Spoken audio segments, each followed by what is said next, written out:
உழைப்பாளி இல்லாத நாடுதான் எங்கும் இல்லையா, அரகோயா. அவன் உழைப்பாலே பிழைக்காத பேருதான் எங்கும் இல்லை ஏயா, அரகோயா. அரே சாமியே சாமி, அப்படி இருந்துட்டா காமி. கூலியே கூலி, எங்களை நம்பித்தான் பூமி. பிறர் வாழ்வதே எங்க வேர்வையில் தான். உழைப்பாளி இல்லாத நாடுதான் எங்கும் இல்லையா, அரகோயா. நித்தமும் பாடுபடும் உழைக்கும் யாவரும் ஓர் இனம்தான். சத்திய வார்த்தையிலே நமக்கு சொல்லுது மேதினம்தான். நாமெல்லாம் வேலை நிறுத்தம் செஞ்சா தாங்காது நாடு முழுதும். நாம் இன்றி என்ன நடக்கும், நம்ம கைதாண்டா ஓங்கி இருக்கும். அடிச்சாலும் புடிச்சாலும் அண்ணன் தம்பி நீயும் நானுண்டா.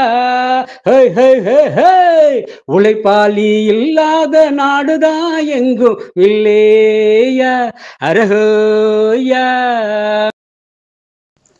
உலகத் தமிழ் உறவுகளே, உங்கள் அனைவருக்கும் உயராய்வு வேல் அலைவரிசையின் அன்பு வணக்கம். உண்ண உணவு தந்தவன் உழைப்பாளி, உடுக்க உடை தந்தவன் உழைப்பாளி, வசிக்க வீடு தந்தவன் உழைப்பாளி, ரசிக்க மலர் தந்தவன் உழைப்பாளி, மண்ணை சிலையாக்கியவன் உழைப்பாளி, பொன்னை சிலையாக்கியவன் உழைப்பாளி, கல்லை சிலையாக்கியவன் உழைப்பாளி, மரத்தை சிலையாக்கியவன் உழைப்பாளி, வண்ணத்தை ஓவியமாக்கியவன் உழைப்பாளி, எண்ணத்தை விதையாக்கியவன் உழைப்பாளி. உழைப்பாளியின்றி உலகம் இல்லை, உழைப்பாளியின்றி உயர்வு இல்லை, உழைப்பாளியின்றி வாழ்க்கை இல்லை, உழைப்பாளியின்றி வசந்தம் இல்லை. வெயில் மழை பாராது உழைப்பவன், வெந்த சோற்றை தின்று வாழ்பவன். தொழுவதை விட சிறந்தது உழைப்பு, பூசாரியை விட சிறந்தவன் உழைப்பாளி. வியர்வை காயுமுன் கூலியை கொடு, வேதனை வராமல் உழைப்பாளியை காத்திடு. வியாபாரியிடம் பேரம் பேசினால் தவறு அன்று, உழைப்பாளியிடம் பேரம் பேசினால் தவறு. போற்றுவோம் உழைப்பை, போற்றுவோம் போற்றுவோம் உழைப்பாளிகளை போற்றுவோம். இரா ரவி அவர்களின் வரிகளோடு இவ்வரங்கத்தை தொடங்குகின்றேன். உலக தமிழ் தொழிலாளர்கள் அனைவருக்கும் உழைப்பாளர் தின வாழ்த்துக்களை உயராய்வு வேல் அலைவரிசின் சார்பாக தெரிவித்துக் கொள்கின்றேன். என்னங்க இந்த வாரம் என்னன்னு கேக்குறீங்களா? மே தினம் வருது இல்லையா? நம்ம தொழிலாளர்களை பற்றி நம்ம சிந்திக்கலன்னா அப்புறம் என்ன இருக்கு? ஆமாங்க, இந்த வாரம் மே தின அரங்கம். அதில சிறப்பா கட்டுமான தொழிலாளர்கள் பற்றி சிந்திக்க போறோம். இத முதல் நிகழ்வு என்னன்னு தெரியுமா? நம்ம கட்டுமான தொழிலாளர்களை சந்திச்சு அவங்களுக்கு வாழ்த்து கூறி சிறப்பு செய்த. இதை செய்தவர் யார் தெரியுமா? நம்ம பேராசிரியர் க. விஜயா அவர்கள். அவரோடு உரை நிகழ்த்தியவர் கிருஷ்ணகிரியை சேர்ந்த ராஜ்குமார். இவர்களுக்கு என்னுடைய வணக்கத்தையும் நன்றியையும் தெரிவித்துக் கொள்கின்றேன். ராஜ்குமாருக்கு மட்டும் இல்லைங்க, எல்லா தொழிலாளர்களுக்குமே நம்ம மே தின வாழ்த்துக்களை தெரிவித்துக் கொள்வோம். துபாயில் வசிக்கும் நம்ம மீனவன் சுமிஜின் டொனால்டு அவர்கள், இவர் ஏற்கனவே மீனவர்கள் வாழ்வியலை பற்றி நம் அலைவரிசையில் பேசியிருக்கிறார். இப்போது நம்மிடையே கட்டுமான தொழிலாளர்களின் வாழ்வியலை பற்றி சிறப்புரை ஆற்ற இருக்கிறார். இவரை பற்றி 2 வரிகள். இவர் சார்ந்த துறையை பற்றி அதிகம் சிந்திக்கிறார். கூடுதலாக தமிழுக்காக தனிபெரும் சேவை ஆற்றுகிறார். எப்போது அழைத்தாலும் இன்முகத்தோடு நம்முடைய மாணவர்களுக்காக உரையாற்றுவதில் அத்துணை மகிழ்ச்சி அவருக்கு. மென்பொறியாளர் மீனவன் சுமிஜின் டொனால்டு அவர்களுக்கு என்னுடைய சிறப்பான வணக்கத்தையும் நன்றியையும் தெரிவித்துக் கொள்கின்றேன். ஆன்றோர்கள், சான்றோர்கள், பயனர்கள் அனைவருக்கும் அன்பு வணக்கம். இத்தருணத்தில் ஒன்றை சொல்லிக்கொள்ள விரும்புகின்றேன். நிறைய தமிழ் உறவுகள் எனக்காக முகநூல் வழியாகவும் புலனம் வழியாகவும் மிகப்பெரிய ஆதரவு தந்து கொண்டிருக்கிறார்கள். அவர்களுக்கு என் இதயத்தின் வழியாக நன்றியை தெரிவித்துக் கொள்கின்றேன். வாருங்கள் உலகத்தமிழ் மாணவர்களே, மே தினத்தில் மட்டுமல்ல எல்லா நாட்களுமே தொழிலாளர்களை போற்றுவோம், அவர்களுடைய வழியை மாற்றுவோம், முடிந்தவரை அவர்களோடு இணைந்து செயலாற்றுவோம். நாம் அனைவரும் தமிழால் இணைவோம். உங்களின் நான் முனைவர் சே. அஜிதா. நன்றி, வணக்கம். அனைவருக்கும் வணக்கம். வானுயர்ந்த கட்டடங்களை பார்த்து வியக்கிறோம், அதிசயம் என்று போற்றுகிறோம். அதை உருவாக்க உழைத்தவர், வியர்த்தவர், இடுப்புடைய பாடுபட்டவர்களை நினைத்ததுண்டோ? இதோ ஓர் சித்தாளின் துயரை கவிஞர் பாடுகிறார். பொற்காலமே இருந்தாலும் இவள் தலையில் எழுதியதோ கற்காலம்தான். எப்போதும் தொலைந்ததே வாழ்வு என தலையில் கை வைத்து புலம்புவோர் பூமியிலே தன் வாழ்வு தொலையாமல் தற்காத்து வைப்பதற்காய் தலையில் கை வைக்கிறாள். இவள் வாழ்வில் தலைகணம் பிடித்தவர் உண்டு. தலைகணமே வாழ்வாக ஆகி போனது. இவளுக்கு அடுக்குமாடி அலுவலகங்கள் எதுவாயினும் அடுத்தவர் கனவுக்காக அழுக்காமல் இவர் சுமக்கும் கற்கள் எல்லாம் அடுத்த வேளை உணவுக்காக. செத்தாலும் சிறிதளவே சலனங்கள் ஏற்படும் சித்தாளின் மனச்சுமைகள் செங்கற்கள் அறியாது. உலகின் படைப்புகள் எல்லாம் உழைப்பின் சிதறல்களே. உலகில் இருந்து உழைப்பில் கழித்தால் வெறும் மண்ணும் கல்லும் தான் மிஞ்சும். இதனால் உழைப்பாளிகளை மதிப்போம், உலகத்தை காப்போம் என்று சொல்லி இந்த அருமையான நிகழ்ச்சியை ஏற்பாடு செய்திருக்கும் முனைவர் அஜிதா அவர்கள் மற்றும் வேலறக்கட்டளை சார்பில் அனைவரையும் இந்த உழைப்பாளர்கள் அரங்கத்திற்கு வருக வருக என வரவேற்கிறோம். வாருங்கள் உறவுகளை, காணொளிக்குள் செல்வோம். நான் உங்கள் எமர்தினி. நன்றி, வணக்கம். வணக்கம் தம்பி. அவங்க பேர் என்னப்பா? ராஜ்குமார். உங்க வீட்டில் எத்தனை பேர்? 3 பேர். அம்மா அப்பாலாம் என்ன செய்வாங்க? அம்மா விவசாயம் தான், கூலி காய்கறி வச்சுருக்காங்க. சரி. அப்பா வீட்டு வேலை செய்கிறாரு. இந்த மாதிரி மேஸ்திரி வேலைக்கு தான் போயிட்டு இருக்காங்க. இவ்வளோ சின்ன பிள்ளையா இருக்கீங்க, ஏன் இந்த வேலை பண்ணுறீங்க? அப்பா பணம் இல்லை மேம், வசதி இல்லை படிக்கிறதுக்கு. அதனால் வந்து இந்த வேலைக்கு நானும் ஆசைப்பட்டு ஏற்றுக்கணும் தான் வந்தேன். இப்போது தம்பி தங்கச்சிங்களா இல்லை நீ தான் மூத்தவங்க? இல்லை, என்னோட மூத்தவங்க அண்ணா இருக்காங்க. அவங்களாம் என்ன பண்ணுறாங்க? அவங்களும் மேஸ்திரி இருக்காங்க. வெளியூர்லாம் போவீங்களாப்பா வேலைக்கு? எங்கே இருந்தாலும் போகணும். எத்தனை பில்டிங் பார்க்க வரீங்க? இதுவரை 5 பில்டிங் போயிருக்கணும். இல்லை, நான் என்ன கேட்குறேன், இப்போ இந்த வேலை பிடிச்சி தான் செய்கிறீங்களா? இல்லை இல்லை, பிடிச்சி தான் செய்யணும். எத்தனை வருஷமாக அந்த வேலை பார்க்குறீங்கப்பா? 5 வருஷமா. 5 வருஷம் பார்க்குறீங்க. சரி, எத்தனை வயசுலேருந்து பார்த்துருக்கு? எனக்கு ஒரு 17 வயசுலேருந்து பார்க்கணும். 17, 18. சரி, இந்த வேலை பார்த்துட்டு இருக்கீங்களப்பா, ஏதாவது மறக்க முடியாத சம்பவங்கள் ஏதாவது நடந்திருக்கா? நடந்திருக்கு. என்னப்பா நடந்தது? உயிருக்கு சொன்னது என்ன? ஓ, சரிப்பா. பார்த்து சூதாமல் பார்த்து பொறுக்க செய்யணும். தம்பி, நீங்கள் கிருஷ்ணகிரியிலேருந்து வந்து இங்கே வேலை பார்க்குறீங்கல்ல, திருவாரூரில் வேலை பார்க்குறீங்க, உங்களுக்கு இதில் ஏதாவது இடையூறு இருக்கா? எதுவும் இல்லை. அங்கே வந்து சேலரி கம்மி, இங்கே சேலரி அதிகம். அதே இல்லாமல் டெய்லியும் ஒர்க் இருக்கும். அங்கே ஒரு நாள் to ஒரு நாள் தான் ஒர்க் இருக்கும். அதான் பிரச்சனை. இங்கே வந்து தங்கி வேலை செஞ்சால் ஒரு அமௌண்ட் வரும். ஏதாவது சங்கத்தை சிங்கம் சீட் அது இது எதாவது கட்டலாம். அதுக்காக இல்லை இதுதான் பெஸ்ட். ஓ, உள்ளூரில் வேலை பார்க்குறத விட வெளியூரில் வேலை பார்க்குறது உங்களுக்கு பெஸ்ட்டாக தெரியுமா?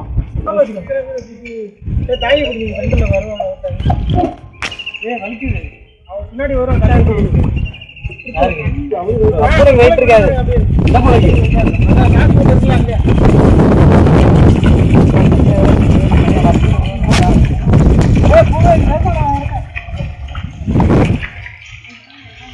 நம்ம இவ்வளோ நேரம் பேசிட்டு இருந்தோம் இல்லையா, ராஜ்குமாருக்கும் அவங்க அக்காவுக்கும் வந்துட்டு சிறப்பு செய்வது இந்த சால்வை நான் வந்து ஆரம்பிச்சிருக்கேன்.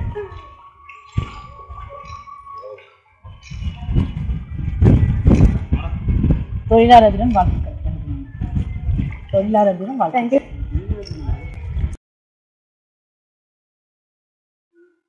அனைத்து தொழிலாளர்களுக்கும் இனிய தொழிலாளர் தின நல்வாழ்த்துக்கள். மனிதர் வாழ்வில் பெரும் பங்கு வகிப்பது வணிகம். வணிகம் இல்லையே மனிதர் தம் தேவையை எளிதில் நிறைவேற்றிக் கொள்ள இயலாது. வானுயர்ந்த கட்டடங்களை பார்த்து வியக்கிறோம், அதிசயம் என்றும் போற்றுகிறோம். அதை உருவாக்க உழைத்தவர், வியர்த்தவர், இடுப்பொடிய பாடுபட்டவர்களை நினைத்ததுண்டா? அப்படிப்பட்ட கட்டுமான தொழிலாளர்களின் வாழ்வியலை பற்றி பேச வருகிறார் மீனவன் சுமிஜித் டொனால்டு பிரான்சிஸ் ஐயா அவர்கள். ஏற்கனவே வேல் மற்றும் உயராய்வு அலைவரிசையில் தம் கருத்துக்களை வழங்கியமைக்கும் எங்கள் சீரிய முயற்சியால் மீண்டும் தம் கருத்துக்களை வழங்க வந்தமைக்கும் ஐயா அவர்களுக்கு நன்றிகளை தெரிவித்துக் கொள்கிறோம். யாதும் ஊரே யாவரும் கேளீர் வரிகளாய் வாழ்ந்து காட்டியவர். தொழிலாளர்களின் நலனுக்காக 17 புலம்பெயர் நாடுகளில் உரையாற்றியவர். சிறந்த சமூக சேவகர். மரம்பிடியாளி எனும் புத்தகத்தை எழுதிய ஐயா மீனவன் சுமிஜித் டொனால்டு பிரான்சிஸ் அவர்கள் கட்டுமான தொழிலாளர்களின் வாழ்வியல் எனும் தலைப்பில் வழங்கும் உரையினை கேட்டு மகிழ்வோம். பாருங்கள்.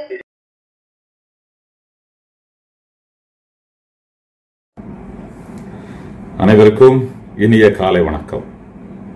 எல்லா புகழும் இறைவனுக்கே.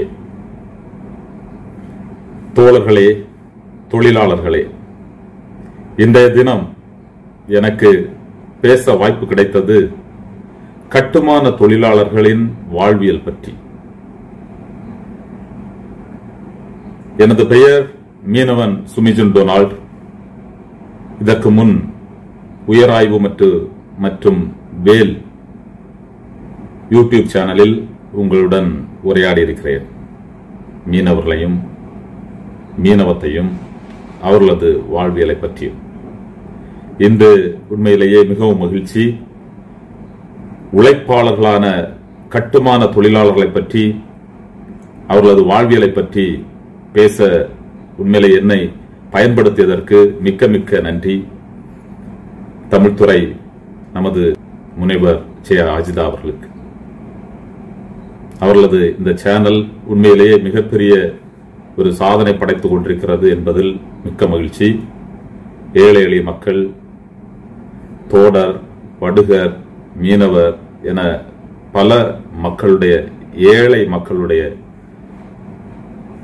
காரியங்களை பற்றி, தொழிலாளர்களோட காரியங்களை பற்றி இந்த சேனலில் விவாதிப்பதும் அதை பற்றியான நிகழ்ச்சிகளை தொகுத்து அளிப்பதும் உண்மையிலேயே மகிழ்ச்சிக்குரிய சந்தோஷமான ஒரு செய்தி. மிக்க மகிழ்ச்சி. இன்று கட்டுமான தொழிலாளர்கள், கட்டுமான தொழில் என்றால் என்ன என்பது கூட நமது படித்த சமூகங்களுக்கு ஒருவேளை தெரியாமல் இருக்கலாம். உலகில் மிகப்பெரிய எண்ணிக்கையில் தொழில் செய்வது தொழிலாளர்கள் உள்ளது கட்டுமான தொழில் செய்யும் துறைக்குதான். எவ்வளவு பேர் வேலை பார்க்காங்க அப்படின்னு சொல்லி உங்களுக்கு சந்தேகம் இருக்கலாம். 22 கோடி மக்கள் உலக அளவில் கட்டுமான தொழிலை செய்து கொண்டிருக்கிறார்கள். அவர்கள் அனைவருக்கும் இந்த நேரத்தில் உழைப்பாளர்கள் தின வாழ்த்துக்களை கூறிக்கொள்கிறேன்.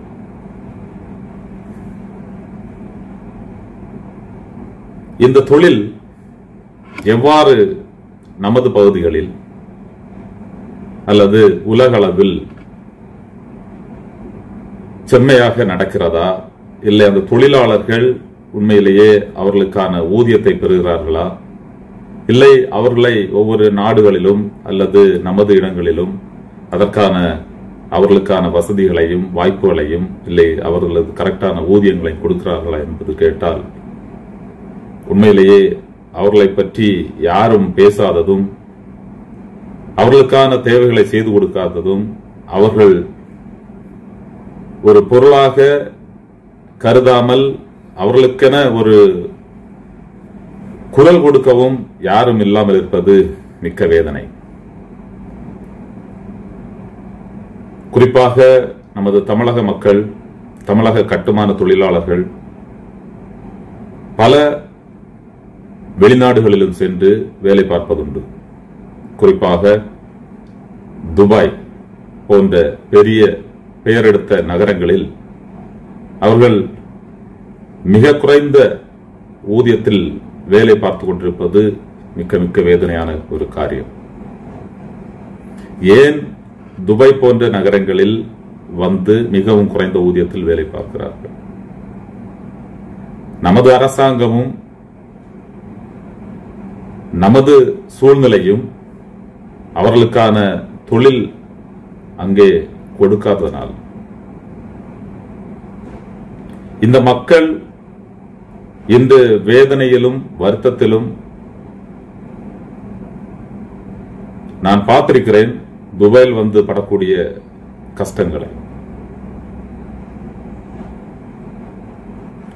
அவர்களது குடும்பங்களை நன்றாக ஊரில் வைத்திருக்க அவர்கள் இங்க வந்து என்ன மாதிரி கஷ்டமான வேலை பார்த்தாலும் அதுல ஒரு மனநிறைவோட இருக்காங்கன்னா நம்ம குடும்பம் அங்க நன்றாக இருக்கிறது என்பதற்காக.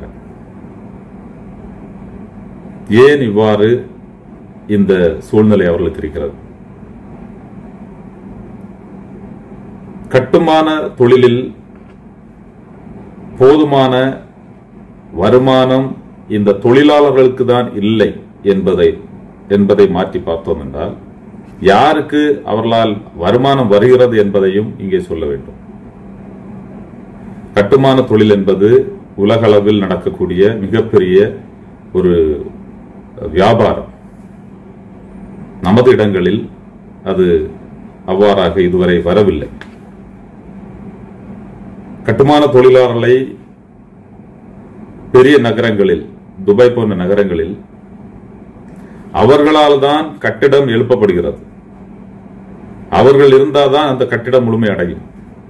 ஆனால் அவர்களுக்காக ஒதுக்கப்படும் ஒரு கட்டிடத்தை கட்டும்போது அவர்களுக்காக ஒதுக்கப்படும் அந்த தொகை அதில் 1/10 பங்கு போலும் அவர்களுக்கு வந்து சென்றடைவதில்லை. காரணம் இதில் மிகப்பெரிய தளங்கள் உள்ளது.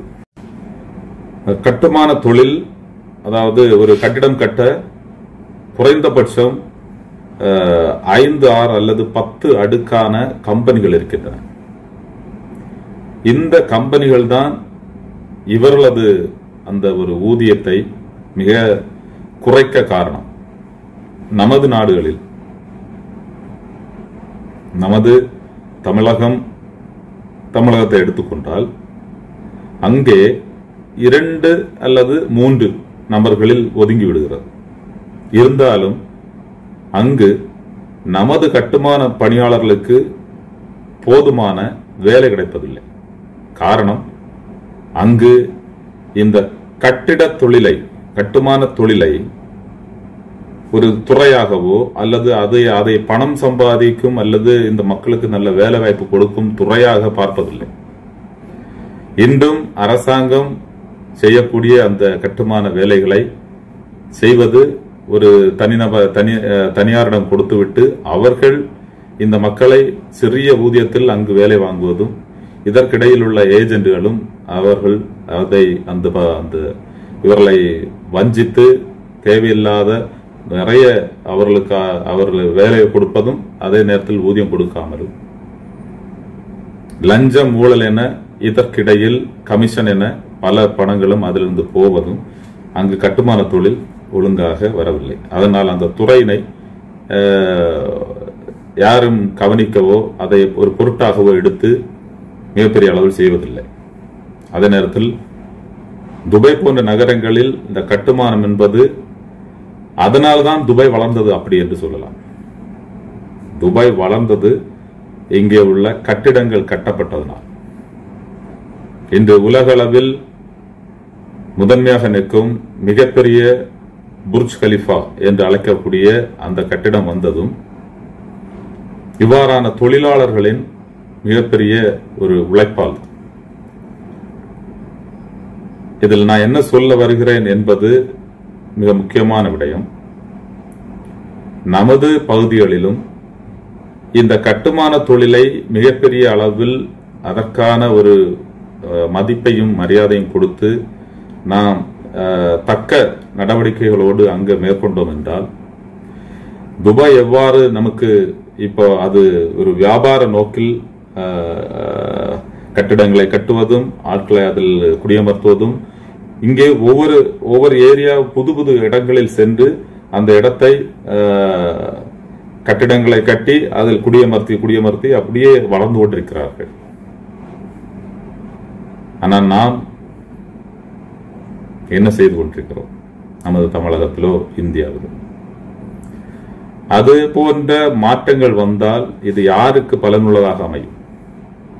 இன்று கட்டிட தொழிலை நம்பி, கட்டுமான தொழிலை நம்பி இருக்கக்கூடிய தொழிலாளர்களுக்கு அது பலனாக அமையும். ஒரு எடுத்துக்காட்டு கூற வேண்டும் என்றால், நான் வேலை பார்க்கும் கம்பெனி, அதுவும் இது போன்ற கட்டுமான தொழிலில் ஆட்களை வேலைக்கு கொடுக்கும் ஒரு கம்பெனி. கட்டிடத்தை கட்டுவதற்காக வேலையாட்களை மட்டும் கொடுப்பதற்காக கம்பெனிகள் இருக்கிறது. அதற்கு மேல் இந்த ஒரு சிறு சிறு ஒரு கட்டிடத்தை எடுத்தோம் என்றால் ஒரு ஃப்ளோர் அல்லது 5 ஃப்ளோர் இல்லை ஒரு 1000 வில்லா செய்கிறார்கள் என்றால் வில்லா என்பது ஒவ்வொரு சின்ன சின்ன நம்ம வீடு, நம்ம இடத்துல உள்ள ஒரு சின்ன வீடு இருக்கு இல்லையா, அந்த சின்ன சின்ன வீடை 1000 2000 சேர்த்து செய்வாங்க. செஞ்சுட்டு ஆட்களுக்கு வேலைக்கு கொடுப்பாங்க. அப்படிப்பட்டதுல ஒரு 10 எண்ணத்தை ஒரு கம்பெனி, 5 எண்ணத்தை ஒரு கம்பெனி, அப்படி பகிர்ந்து கொடுத்து அதை சப்கான்ட்ராக்டர் ஒர்க் என்பார்கள். அவ்வாறு இந்த ஆட்களை வேலைக்கு கொடுக்கக்கூடிய சப்ளை கம்பெனி ஒன்று, அதுக்கு மேல் சப்கான்ட்ராக்டர் ஒன்று, அதற்கு மேல் மெயின் கான்ட்ராக்டர், இதெல்லாம் சேர்த்து அந்த வேலையை எடுத்து செய்யக்கூடிய அந்த மெயின் கான்ட்ராக்டர். அதில் தனித்தனியாக இப்ப பிளம்பிங் வேலை, அந்த வேலை, இந்த கார்பெண்டர் வேலை, மேசன் வேலை, ஸ்கஃபோல்டர் வேலை, இப்படியாக பல விதமான வேலைகளை பிரித்து இங்கே கொடுத்து ஒவ்வொன்றும் ஒவ்வொரு கம்பெனி இங்கே வேலை பார்த்து கொண்டிருக்கிறோம். ஆனால் நமது இடங்களில் எல்லாம் தெரிந்த வல்லுநர்களாக ஒரு 10 பேர் சேர்ந்து ஒரு முழு கட்டிடத்தையும் கட்டி முடித்து விடுவார்கள். இது மாற வேண்டும், மாற்றங்கள் வேண்டும். நமது கட்டுமான தொழிலாளர்களை பயன்படுத்தி செய்யக்கூடிய அந்த துறையானது இதை முழு அளவில் சிந்தித்து அங்கும் கட்டுமானங்கள் வளர நாம் வழிவகை செய்ய வேண்டும். அவ்வாறு செய்யும் போது இங்கு உண்மையிலேயே அவர்கள் படும் பாடு குறைக்கப்படும். அவர்கள் நரக வேதனையில் இங்கே வேலை செய்து கொண்டிருக்கிறார்கள். நாம் நமது ஊர்களில் குறைந்தபட்சம் ஒரு குடும்பத்துக்கு ஒரு வீடு வைத்திருக்கிறோம். ஒரு வீடு என்பது 2 அறையும் ஒரு ஹாலும் ஒரு கிச்சன், இவ்வாறாக ஒரு வீடு. இந்த 2 அறையும் ஒரு ஹாலும் ஒரு கிச்சனும் இருக்கக்கூடிய இந்த ஒரு இடத்தில், இந்த ஒரு இடத்தை இங்க துபாயில் பெரிய பெரிய பணக்காரர்கள் அல்லது பெரிய பெரிய அலுவலக வேலை செய்யக்கூடிய நபர்கள் ஒரு குடும்பம் தான் அதுல இருப்பாங்க. அதே நேரத்தில் கட்டுமான தொழிலாளர்கள் இந்த இவ்வளவு இடத்திலையும் குறைந்தபட்சம் 20, 30, 40 பேர் அந்த இடத்தில் இருப்பார்கள். வேதனையின் மேல் வேதனை. ஒரு கட்டில் போட்டு அந்த கட்டிலுக்கு மேல ஒரு கட்டில், அந்த கட்டிலுக்கு கீழே ஒரு நபர், அப்படியெல்லாம் துபாயில் வாழக்கூடிய சூழ்நிலை. இது இங்க மட்டுமா என்பது எனக்கு தெரியாது. வேறு பல நாடுகளிலும் இவ்வாறு இருக்கும் என்ற நம்பிக்கை எனக்கு இருக்கிறது. நாம் நமது தமிழகத்தில் நமது மக்கள் இந்த மாதிரி வாழ்க்கை வாழ்ந்தால் எப்படி இருக்கும்? எவ்வளவு வருத்தப்படுவோம், எவ்வளவு கஷ்டமான ஒரு சூழ்நிலை அது என்பதை நாம் புரிந்து கொள்ள வேண்டும். இதற்கான மாற்றம் நாமும் நமது கட்டுமான தொழிலாளர்களுக்கு தேவையான வசதி வாய்ப்புகளையும் அவர்களுக்கு என்ன வேண்டுமோ அதை அங்கேயே செய்து கொடுத்தால் இந்த கட்டுமானமும் வளரும், கட்டுமான துறையும் வளரும், கட்டுமான தொழிலாளர்களும் வளருவார்கள் என்பது என்னுடைய நம்பிக்கை. தொழிலாளர் தினமான இந்த மே 1 தொழிலாளர் தினத்தில் ஒரு மிக முக்கியமான கேள்வியை இந்த அரசாங்கத்துக்கும் அதிகாரிகளுக்கும் நான் கேட்க விரும்புகிறேன். குறிப்பாக இந்திய அரசாகட்டும் தமிழக அரசாகட்டும், ஓய்வூதியம் என அரசாங்க வேலை செய்யும் நபர்களுக்கு மட்டும் கொடுப்பதன் காரணம் எனக்கு புரியவில்லை. ஏன் அவர்களுக்கு மட்டும்தான் ஓய்வூதியம் கொடுக்கப்படுகிறது? யாருக்கு இந்த ஓய்வூதியம் நீங்கள் கொடுக்க வேண்டும்? உண்மையிலேயே நமது பொருளாதாரத்தை நிலைநிறுத்தும் நபர்களுக்கு, விவசாயிகள், கட்டுமான தொழிலாளர்கள், மீன்பிடி தொழிலாளர்கள், அவ்வாறே அரசாங்கத்தை விட்டு வேறு தொழில் செய்து இன்று நமது அரசாங்கத்தை நிலைநிறுத்தும் அல்லது நமது பொருளாதாரத்தை நிலைநிறுத்தும் அவர்களுக்கு அவர்கள் 50-60 வருடங்கள் வயசு தாண்டிய பிறகு, அவர்களது 50-60 வயசு தாண்டிய பிறகு ஒன்றுமில்லா நிலையில் இன்றும் இருக்கிறார்கள். அவ்வாறு ஏழையா இருக்கக்கூடிய அவர்களுக்கு தான் ஓய்வூதியம் நமக்கு கொடுக்க வேண்டுமே தவிர 50-60 வருடம் அல்லது 40 வருடமாவது வேலை செய்து, அரசாங்க வேலை செய்து, அதிலும் பலவிதமான பலன்களையும் பெற்று வேலையை முடிக்கக்கூடிய அவர்களுக்கு ஓய்வூதியம் கொடுப்பது என்பது சிரிப்புக்குள்ளாக இருக்கிறது. உள்ளவன் கையிலேயே திரும்பவும் கொண்டு கொடுப்பதாக நான் நினைக்கிறேன். அரசாங்கம் இந்த மாதிரியான காரியங்களை எதற்கு செய்து கொண்டிருக்கிறது என்பதே இன்று என்னுடைய கேள்விக்குறியா இருக்கிறது. இதை கேட்கும் அரசு ஊழியர்கள் கண்டிப்பா என் மேல கோபப்படாதீங்க. ஏன்னா வாழ்க்கையில கஷ்டப்படுறவங்களுக்கு அதற்கான ஊதியமும் கிடைக்கல,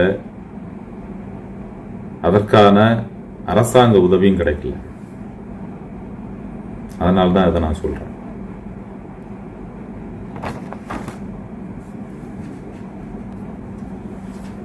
இன்னைக்கு விவசாயிகளுக்கென்று அல்லது மீனவர்களுக்கென்று அல்லது பல துறைகளுக்கென்று பலவிதமான ஒரு பாடல்களாக இருக்கட்டும் அல்லது படங்களாக இருக்கட்டும், சினிமாக்களாக இருக்கட்டும், அவர்களை தூக்கி பிடிக்கக்கூடியதும் அவர்களுக்காக குரல் கொடுக்கக்கூடியதும் நிறைய அளவில் வந்து கொண்டிருக்கிறது. ஆனால் நமது கட்டுமான தொழிலாளர்களை பற்றியோ அவர்கள் படும் அவஸ்தைகளை பற்றியோ கஷ்டப்பாடுகளை பற்றியோ யாரும் நினைத்து பார்ப்பதில்லை என்பது வருத்தத்துக்குரியது. அவர்களுக்கான குரல் எழும்ப வேண்டும். அமைப்பு ரீதியாகவும் கட்சிகளும் சங்கங்களும் அவர்களது காரியங்களை என்ன ஏது என்று கேட்டு செயல்படுத்த வேண்டும், தேவைகளை நிறைவேற்ற வேண்டும்.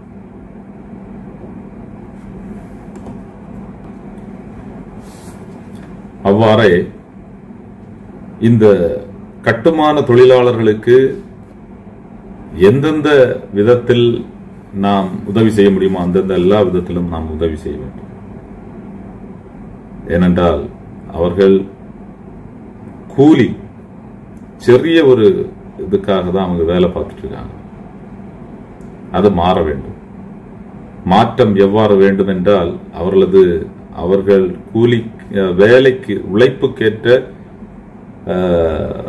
பங்கு அவர்களுக்கு கிடைத்தால் இன்னும் நன்றாக இருக்கும். பங்கு என்பது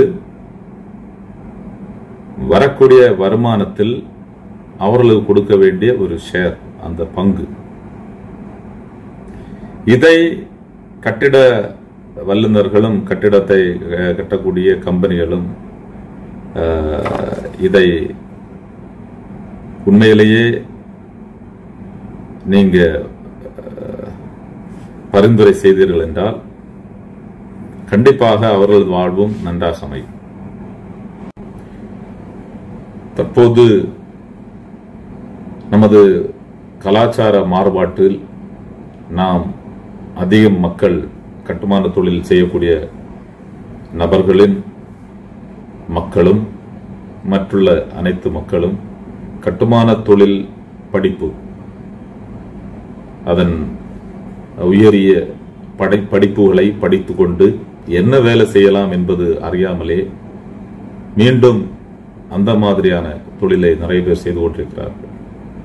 உண்மையிலேயே அவர்களுக்கான ஒரு ஆலோசனை கூட்டம், அவர்களை முன்னேற்றுவதற்காக செய்ய வேண்டிய செயல்பாடுகள், அவர்களுக்கு கொடுக்க வேண்டிய ஆலோசனைகள் எல்லாமே நாம் செய்ய கடமைப்பட்டுள்ளோம். என்னென்ன வேலை வாய்ப்பு இருக்கிறது, என்னென்ன வழிகாட்டுதல் நாம் அவர்களுக்கு கொடுப்பதற்கான ஒரு வலைத்தளங்கள் இருக்கிறது, வெளிநாட்டு வேலை வாய்ப்பு எவ்வாறு இருக்கிறது, உள்நாட்டில் என்னென்ன வேலைவாய்ப்பு இருக்கிறது, அதுபோல நமது தெரிந்த நபர்களுக்காக பரிந்துரைப்பது, வேலை கொடுக்க வாய்ப்புள்ள கம்பெனிகளுக்கு நாம் நமது அரசாங்கமே இப்போது வழிகாட்டும் நிலை எவ்வாறு உருவாக்குவது என பல வகையான இந்த காரியங்கள் நமது கட்டுமான தொழிலாளர்களுக்கு அளிக்கப்பட வேண்டும். அவரது வாழ்க்கை மேன்மேலும் கீழே போகாமல் அவர்களது வாழ்க்கை தரம், அவர்களது குடும்பம், அவர்களது பாரம்பரியம் காக்கப்பட வேண்டும். அவர்கள் அந்த துறையில் வல்லுநர்கள், அந்த துறையை மீண்டும் அவர்களது பாரம்பரியம் செய்யும் என்ற நம்பிக்கை அவர்களுக்கு கொடுக்க வேண்டும்.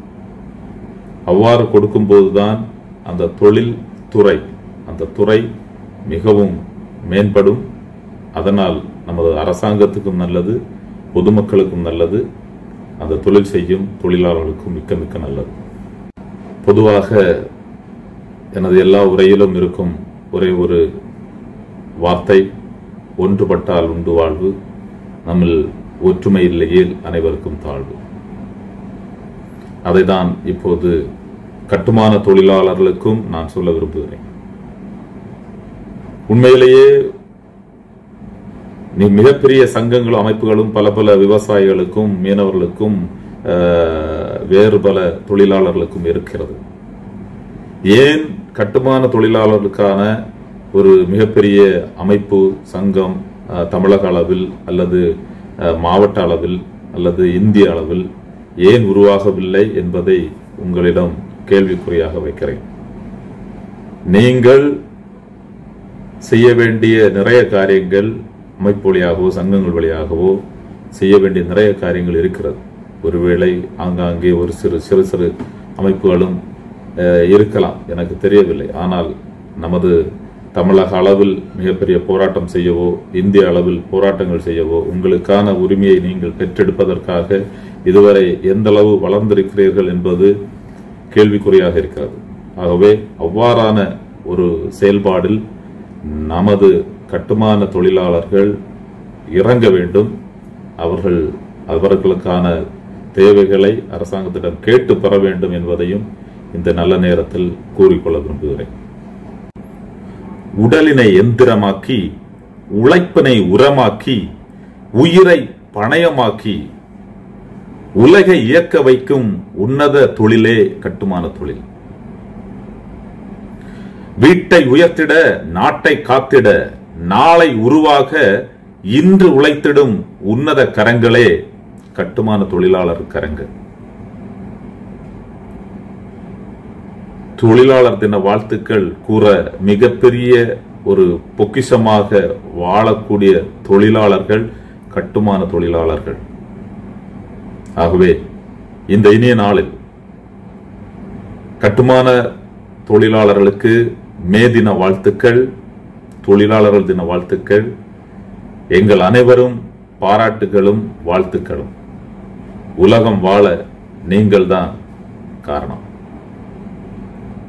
உலகம் வாழ நீங்களும் மிகப்பெரிய காரணம் என்று கூறிக்கொண்டு, இந்த வாய்ப்பை எனக்கு அளித்த நமது முனைவர் அஜிதா பேராசிரியர் அவர்களுக்கு மிக்க மிக்க நன்றியை தெரிவித்துக் கொள்கிறேன்.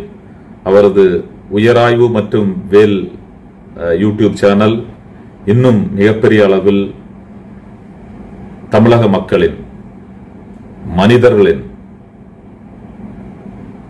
வாழ்வியலை இந்த உலகுக்கு தனது ஊடகம் வழியாக மிகப்பெரிய அளவில் கொண்டு சேர்க்க வாழ்த்துகிறேன், பாராட்டுகிறேன்.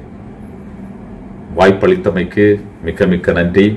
கேட்டவர்களுக்கும் எனது சகோதர சகோதரிகள், தொழிலாளர்களான தோழர்கள் அனைவர்களுக்கும் மிக்க மிக்க நன்றியை தெரிவித்துக் கொண்டு முடித்துக் கொள்கிறேன். உங்களுடன் என்றும் மீனவன் சுமிஜன் டொனால்ட். இந்த நிகழ்ச்சி உங்களுக்கு பிடிச்சிருந்துச்சுன்னா விரும்பவும், ரொம்ப பிடிச்சிருந்துச்சுன்னா பகிரவும், ரொம்ப ரொம்ப பிடிச்சிருந்துச்சுன்னா கருத்து பெட்டியில் கருத்துக்களை போடவும். நன்றி, வணக்கம். உழைப்பாளி இல்லாத நாடுதான் எங்கும் இல்லையா அரகோயா